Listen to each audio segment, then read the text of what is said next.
कैसे भाजपा सत्ता में आई, इसके बारे में तो अब मेरे कहने और बताने की जरूरत नहीं रही। जो हमें बी टीम कहते थे, जो हमें वोट काटू कहते थे, आज भाजपा अगर सत्ता में है तो उसको सत्ता में लाने में सबसे बड़ी भूमिका किसी व्यक्ति की है तो उसका नाम भूपेंद्र सिंह हुड्डा है। हुड्डा के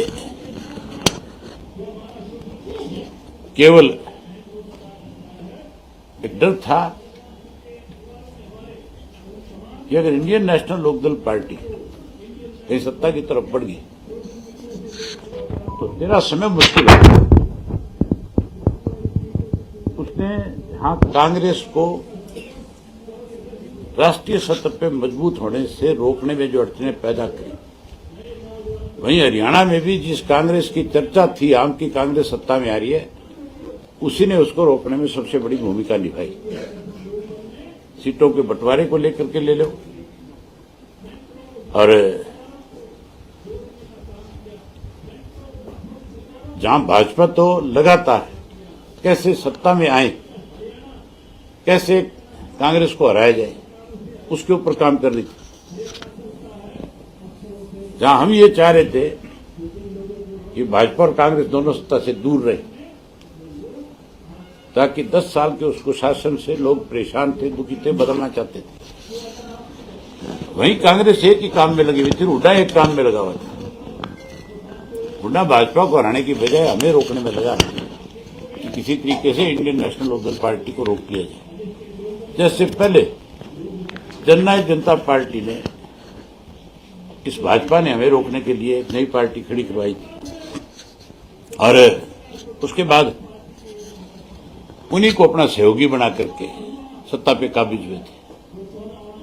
आज जो हमें खत्म करना चाहते थे वो खत्म हो गए। इसी तरह आने वाले समय में आप मान के चलो, लोगों को कांग्रेस की असलियत का पता चल चुका है। हुड्डा के बारे में लोगों को खुल करके जानकारी आ चुकी है कि हुड्डा साहब ने ही इस प्रदेश के अंदर सबसे बड़ा, अगर लोगों की भावनाओं के साथ खिलवाड़ किया है।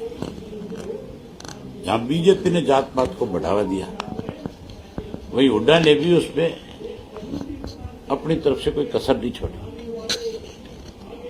उसने भी कहीं विशेष रूप से जाट को राजनीति में दूर करने का काम किया, जिसका वर्चस्व था, जो कभी हरियाणा की राजनीति में बड़ी भूमिका निभाने वाली कौम थी। आज आपने देखा नहीं किस तरह से विधानसभा के अंदर जो है भारतीय जनता पार्टी के एक मेंबर ने जब अपनी बात कहनी शुरू करी थी, तो सबसे पहले अगर किसी जाति विशेष को लेकर के किसी ने कटाक्ष किया तो भाजपा ने किया। करनाल का जो विधायक था, मैं वो सदन देख रहा था तुम्हारा, उसमें किस तरह से उसने खुल करके ये कहा था कि जो लोग हमें कमजोर करना चाहते थे, हमने उनको खुडे लाइन लगा दिया। कहा था कि नहीं कहा? आज भी जात पात का जहर घोल करके भाजपा कहीं ना कहीं राजनीति में आगे बढ़ना चाहती है। लेकिन हरियाणा एक ऐसा प्रदेश है जहां भाईचारा हमेशा मजबूत रहे, आगे भी और ज्यादा मजबूत रहेगा। आज जो सबसे जरूरी बात है, पिछले 2-3 दिन से लगातार एक चर्चा हो रही है चंडीगढ़ को लेकर के, हरियाणा की राजधानी, हरियाणा की विधानसभा बनाने को लेकर।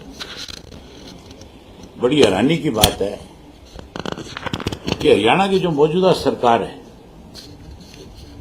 वो तो जमीन लेने के लिए उसके एवज में जमीन दे रही है। और हुड्डा की तरफ से एक बयान है कि हमारा जो है 40% हिस्सा है चंडीगढ़ के ऊपर। 10 साल मुख्यमंत्री रहा है हुड्डा साहब को, मेरी ख्याल है आज भी चंडीगढ़ के बारे में पूर्ण जानकारी नहीं है। चंडीगढ़ जो है वो हमारा है, हरियाणा का है।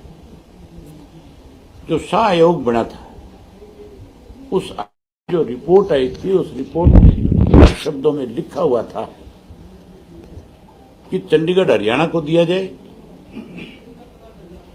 और 107 गांव हिंदी भाषी क्षेत्र के जो थे या वो दिए जाए।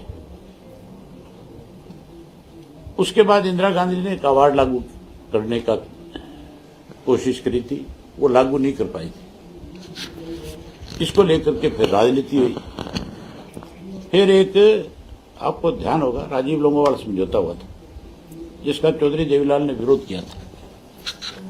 राजीव लोंगोवाल समझौते के अंदर भी ये साफ लिखा हुआ था कि अगर चंडीगढ़ पंजाब को दिया जाएगा तो 107 गांव हिंदी भाषी क्षेत्र के हरियाणा को दिए जाएंगे, और उस पर रायशुमारी भी हुई थी उस वक्त। उसके इलायदा पंजाब के एक मिनिस्टर का बयान आया कि हम 1 इंच जमीन नहीं देंगे।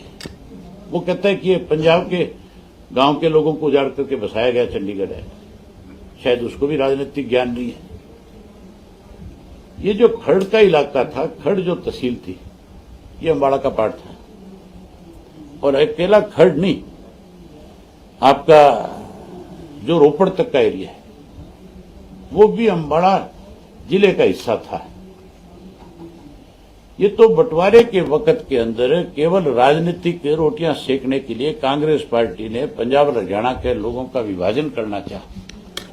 उसके लिए हरियाणा को बचाने के लिए अगर किसी ने सबसे बड़ा संघर्ष किया, सबसे बड़ी लड़ाई लड़ी, चौधरी देवीलाल ने लड़ी। उनकी वजह से अलग हरियाणा प्रदेश बना। उन्हीं के संघर्ष की वजह से शाह आयोग की रिपोर्ट जो है, जिसको लागू होना चाहिए था, इंदिरा गांधी ने अवार्ड सुना करके कहीं चंडीगढ़ भी पंजाब को देने की प्रयास किया। उस वक्त चौधरी देवीलाल ने विरोध किया।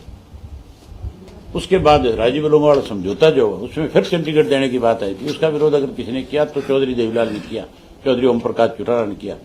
उसके अगेंस्ट ट्रैक्टर यात्रा निकाली नारनौल से लेकर के चंडीगढ़ तक, लोगों में जागृति पैदा करी कि हम किसी कीमत पर जाने नहीं देंगे। उसके बाद SYL के पानी को लेकर के भी इन्होंने राजनीति करी, तो उसमें भी अगर किसी ने लड़ाई लड़ी तो वो हमारी पार्टी ने की। आज भी मैं खुल करके आपके माध्यम से कहना चाहूंगा कि पहले भी चंडीगढ़ के ऊपर हमारा अधिकार था, आज भी है।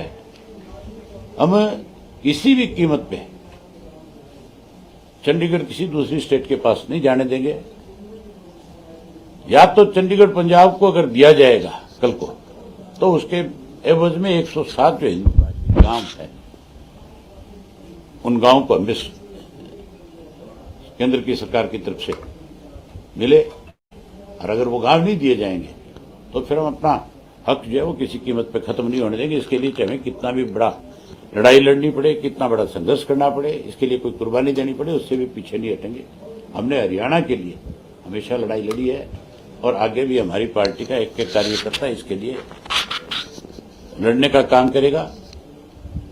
मुख्यमंत्री अगर ये कहे कि हम विधानसभा के लिए इसके एवज में जमीन दे देंगे, यहां जमीन ले लेंगे, हमें वो भी नाम मंजूर है।